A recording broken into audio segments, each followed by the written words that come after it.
Cool. Are we good to go pretty much then? That's good. All right, you guys ready? Are we good? Shoot. Okay, cool. So this is Fire 130, Iroquois Theater Fire with Caitlin, Ethan, Chet, and Jacob. So the Iroquois Fire took place in Chicago, Illinois on December 30th, 1903. It opened only a month before the fire took place on November 23rd, 1903. The Iroquois had a capacity of 1,700 people and over about 1/3 would perish. This building was also advertised as being fireproof by Mr. Bluebeard. You can go to the next slide. Oh, now it's not working. There it goes. What caused the Iroquois Theater fire? Next slide. So it's sparked by an arc light on the stage, which ignited the scenery curtains. And this was mostly filled with women and children. And scientists actually also suspected that this was a result from an electrical short circuit.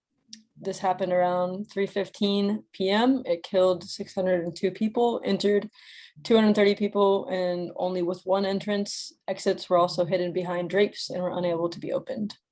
Next slide. Panic, fire, and death. Many people were trampled at dead ends. Moments after the fire, hundreds of bodies began to pile up before firefighters even arrived. 3:33 p.m., Engine 13 activated an alarm box to call additional units.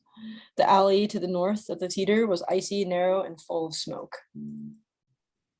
All right, so for the floor plan, we have a bird's eye view of the blueprint of what the theater actually looked like. As you can see, the stage to the upper left and exit to the bottom right. Next slide. So people were actually told something different than what was actually going on with the construction of this theater. The original architect said the building was going to be fireproof due to innovations learned from the infamous Chicago fire that was fresh in people's mind 30 years prior. Due to construction deadlines, these promises were not fulfilled. Corners were cut and inspectors were paid off to pass unsafe protocols that the building had. For example, the highest fire escape was never finished due to rush construction to be able to meet deadlines. So everyone that was unfortunately watching that matinee were actually stuck, trapped like mice, as I put it. People were sitting 4 deep in the back pathway and in the aisleways, so there was no means of egress to escape into a safety zone. Fire escape doors were bolted shut completely to keep people who hadn't bought tickets out. Accordion gates were put up to keep people from going to the nicer seats, so people got blocked by those. There were no illuminated exit signs, and doors only open inwards, so when a bunch of people got stuck behind them, people couldn't push them out.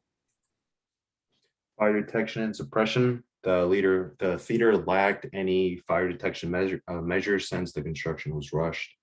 No exit signs were installed because the architect thought it would take away from the ambiance of the theater. They had no automatic sprinklers, inadequate fire alarms, no alarm box backstage to call the fire department, and no fire extinguishing devices. The rooftop vents were nailed and sealed shut, which allowed the smoke and heat to stay inside. The one attempt to suppress the fire was called by the lead actor, and he called to drop the asbestos curtain, but failed when the curtain snagged 10 feet above the stage. This allowed the toxic smoke and flames to flow into the auditorium.